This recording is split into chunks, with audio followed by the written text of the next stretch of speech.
அப்பவும் இப்பவும் எப்பவும் சென்னை அதிரடி கலெக்ஷன் சரவெடி celebration. GT Holidays, South India's #1 travel brand.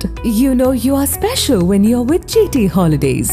பழைய நகையை கொடுத்து ஒயிட் 11 மந்த்ஸ்ல அதே அடைக்கு புது நகையை எடுத்துக்கோங்க. எக்ஸ்ட்ராவா ₹1 தர வேண்டாம். Magic old gold exchange.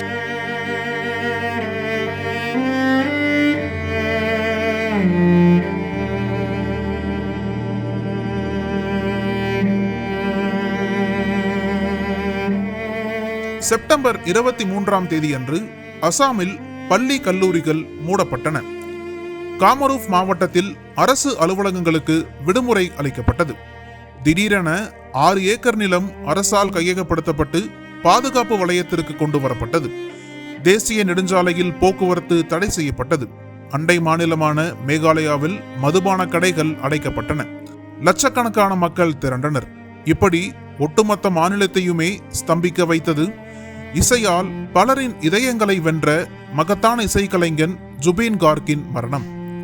90களில் தனது கலைப்பயணத்தை தொடங்கிய ஜுபீன் கார்க் அனமிகா என்ற இசை ஆல்பத்தின் மூலம் அசாமில் புகழ் பெறத் தொடங்கினார். அசாமி, வங்கம், தமிழ், இந்தி உள்ளிட்ட 40க்கும் மேற்பட்ட மொழிகளில் 3000த்திற்கும் அதிகமான பாடல்களை பாடியிருக்கிறார். பாடல் பாடுவதை தாண்டி கிட்டார், ட்ரம்ஸ், தபேலா என 12 இசை கருவிகளை வாசிப்பதில் கைதேர்ந்தவராக இருந்திருக்கிறார். அதை தாண்டி இசையமைப்பாளர், நடிகர், இயக்குனர், தயாரிப்பாளர் என பல துறைகளிலும் பயணித்து பன்முக திறமையுடன் ஜுபீன் கார்க் வலம் வந்துள்ளார். இப்படி வடகிழக்கு மாநிலங்களில் மட்டுமே மையமிட்டிருந்த ஜுபீன் கார்க் 2006ஆம் ஆண்டு வெளியான கேங்ஸ்டர் படத்தில் இவர் பாடிய யா அலி பாடல் மூலம் ஒட்டுமொத்த இந்தி ரசிகர்களையும் தன் பக்கம் திரும்ப வைத்தார். அதன் பிறகு பல்வேறு மொழி திரைப்படங்களில் பாடல்கள் பாடியுள்ளார். பாரம்பரிய அசாமிய நாட்டுப்புற இசையுடன் நவீன பாப் மற்றும் ராக் இசையையும் சேர்த்து அவர் ஒரு தனித்துவமான இசையை உருவாக்கியிருந்தார். அது அசாமிய இசைக்கே ஒரு புதிய அடையாளங்களை கொடுத்தது. மேலும் தும்ஹி மோர், மத்து மோர், கஞ்சன்ஜங்கா, மிஷன் சைனா போன்ற படங்களை இயக்கி நடித்துள்ளார்.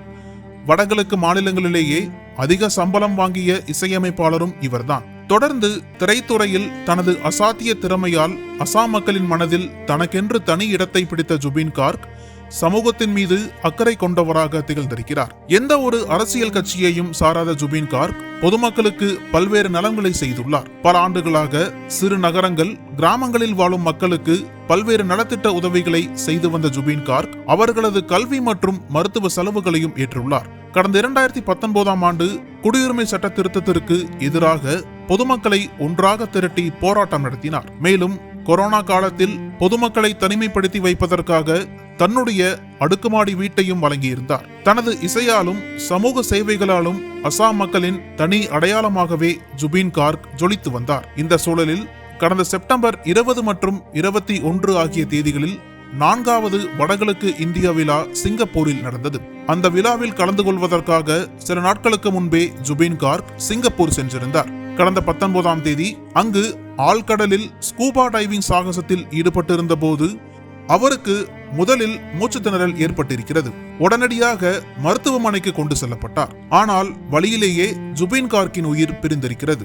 சிங்கப்பூரில் அவரது உடல் உடற்கூறாய்வு செய்யப்பட்டு இந்தியாவிற்கு வந்தது. ஆனால் அவரது மரணத்தில் வெளிப்படைத்தன்மை இல்லை என பொதுமக்கள் குற்றம் சாட்டியதை அடுத்து இங்கும் 2வது முறை உடற்கூறாய்வு மேற்கொள்ளப்பட்டது. அவரது மறைவு வடகிழக்கு இந்திய இசைத்துறையில் பெரும் சோகத்தை ஏற்படுத்தியதோடு கோடிக்கணக்கான ரசிகர்களின் மனதில் பேரிடியாக விழுந்தது. அவரது உடல் கவுஹாத்தியில் உள்ள அர்ஜுன் போகேஸ்வர் பாருவா விளையாட்டு மைதானத்தில் பொதுமக்கள் அஞ்சலிக்காக வைக்கப்பட்டது. காலை 9 மணி முதல் மாலை 7 மணி வரை பொதுமக்கள் அவருக்கு இறுதி மரியாதை செலுத்தினர். வெயிலையும் பொருட்படுத்தாமல் 4 கிலோமீட்டர் தூரத்திற்கு வரிசையில் நின்று கண்ணீர் மல்க அஞ்சலி செலுத்தினர். 2001ஆம் ஆண்டு அசாமிய திரைப்படமான தாக் படத்தில் அவர் பாடிய மயாபினி ரட்டீர் புக்குத் பாடலை நான் மறைந்தால் இந்த பாடலை தான் அசாம் மக்கள் பாட வேண்டும் என்று முன்பே கூறியிருந்தார். அவரது இந்த விருப்பத்தை நிறைவேற்றும் வகையில் ஆயிரக்கணக்கான ரசிகர்கள் கண்ணீருடன் இந்த பாடலை பாடி அஞ்சலி செலுத்தினர். ஜுபீன் கார்க்கின் செல்ல பிராணிகளான 4 நாய்களும் அவரது உடல் அருகே மௌனமாக கண்ணீருடன் அஞ்சலி செலுத்தினர். சிறுமிகள், பெண்கள், இளைஞர்கள், வயதானவர்கள் என லட்சோப லட்சம் பேர் அங்கு திரண்டிருந்தனர். பிரதமர் மோடி, எதிர்க்கட்சித் தலைவர் ராகுல் காந்தி உள்ளிட்ட தலைவர்கள் இரங்கல் தெரிவித்தனர். இறுதி ஊர்வலத்தில் அசாம் முதலமைச்சர் ஹிமந்த பிஸ்வா சர்மா, மத்திய அமைச்சர் கிரண் ரிஜிஜு, அசாம் சட்டமன்ற தலைவர் பிஸ்வஜித் தைமரி, முன்னாள் முதலமைச்சர் சர்பனந்த சோனோவால் உள்ளிட்ட பல அரசியல் தலைவர்கள் மற்றும் பிரபலங்கள் கலந்து கொண்டு அஞ்சலி செலுத்தினர். 21 குண்டுகள் முழங்க அரசு மரியாதையுடன் பாரம்பரிய கலாச்சார முறைப்படி சோனாப்பூர் அருகே காமர்குச்சி என்சி கிராமத்தில் அவரது உடல் தகனம் செய்யப்பட்டது. அவரது இறுதிச் சடங்கு நடைபெறும் அன்று அசாம் மாநிலம் முழுவதும் பள்ளி கல்லூரிகளுக்கு விடுமுறை விடப்பட்டிருந்தது. அவருக்கு நினைவிடம் கட்டுவதற்கு உடனடியாக 6 ஏக்கர் நிலம் அரசால் கையகப்படுத்தப்பட்டது. இறுதி ஊர்வலம் நடைபெறும் இடத்தில் போக்குவரத்து தடை செய்யப்பட்டிருந்தது. அவரது இறுதி ஊர்வலத்தில் கொளுத்தும் வெயிலையும் பொருட்படுத்தாமல் லட்சக்கணக்கானோர் பங்கேற்றிருந்தனர். கவுஹாத்தி முழுவதும் போக்குவரத்து ஸ்தம்பித்தது. சாலைகள் துக்கத்தில் மூழ்கின. மைக்கேல் ஜாக்சன், போப் பிரான்சிஸ் மற்றும் ராணி 2ஆம் எலிசபெத் ஆகியவர்களை தொடர்ந்து உலகின் 4வது பெரிய இறுதி ஊர்வலம் ஜுபின் கார்கினுடையது என்று லிம்கா புக் ஆஃப் ரெக்கார்ட்ஸ் அங்கீகரித்துள்ளது. ஜுபின் கார்கின் மறைவு அசாமிற்கு மட்டுமல்ல, ஒட்டுமொத்த இந்திய இசைத்துறைக்குமே பெரும் இழப்பாக மாறியிருக்கிறது. தமிழகத்தில் சமீப நாட்களாக பாடும் நிலா என பலரும் எஸ்பிபியின் மறைவை பற்றி நெகிழ்ச்சியுடன் பேசி வருகின்றனர். பாடகர் ஒருவரின் மறைவிற்கு தமிழகத்தில் அதிக அளவில் கூட்டம் கூடி கண்ணீர் விட்டது என்றால் அது எஸ்பிபிக்கு தான்.